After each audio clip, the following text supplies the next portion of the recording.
pertama ingin saya jelaskan bahwa ini menggambarkan betapa FIFA itu tidak bisa diintervensi untuk urusan politik ya. Bahwa pro kontra ini kan muncul juga dalam kaitannya dengan politik yang sedang mulai dipanaskan mesinnya menjelang 2024. Hmm.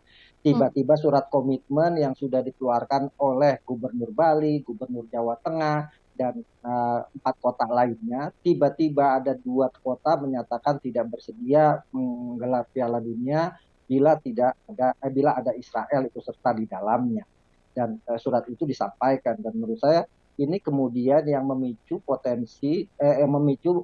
akhirnya undian Piala Dunia ini batal dilaksanakan atau ditunda sampai batas waktu yang tidak tentukan. Sekarang coba bayangkan, Piala Dunia pesertanya 24, tapi kemudian undiannya hanya boleh dihadiri oleh 23 negara. Nah, masa kemudian misalnya Israel ikut via Zoom gitu, atau kemudian nanti Piala Dunianya yang lain main di lapangan, Israel via Zoom, kan nggak bisa juga. Inilah logika yang harusnya dipahami oleh para politisi kita, bahwa harusnya kalau bicara masalah politik, jalurnya bukan Piala Dunia U20 ini. Jalurnya kemarin yang pas itu pada 20 Maret sampai 24 Maret 2022 di Nusa Dua Bali, ketika ada Interparliamentary Union.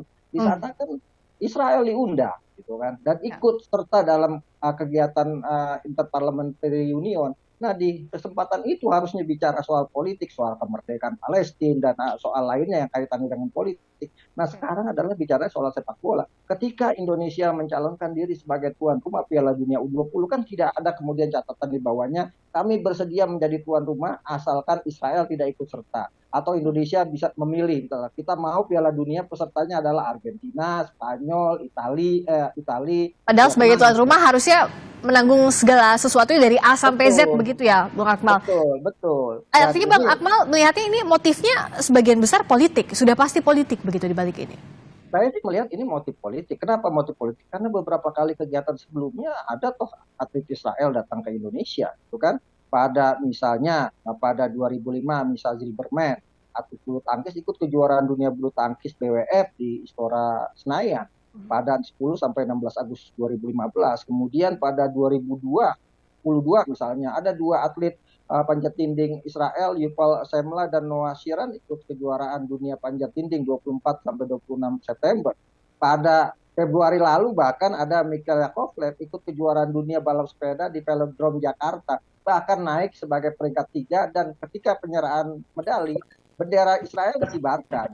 Nah, kalau kemudian misalnya bicara politik lah, kita punya Undang-Undang nomor 3 tahun 2000, Permenlu nomor 3 tahun 2019. Oke, kita nggak punya hubungan diplomatik dengan Israel. Kita juga nggak punya hubungan diplomatik dengan Taiwan, tapi kita bisa berbisnis, bahkan investasi Taiwan besar sekali di Indonesia. Kita nggak punya hubungan diplomatik dengan Israel, tapi kan orang Israel juga ada yang berbisnis ke Indonesia. Bahkan kita, orang Islam di Indonesia itu diarah ke Masjidil Aqsa di Yerusalem. Intinya kalau masalah olahraga semestinya tidak dibawa-bawa ke politik begitu ya, Bung Akmal. Betul. Kalau mau bicara politik, lagi-lagi saya katakan tepatnya kemarin di Interparliamentary Union yang di Nusa Dua Bali, itu yang harus dibicarakan di event politik. Sekarang bicara sepak bola saja, Israel lolos, maka semua kebijakan soal Piala Dunia kita harus turutin.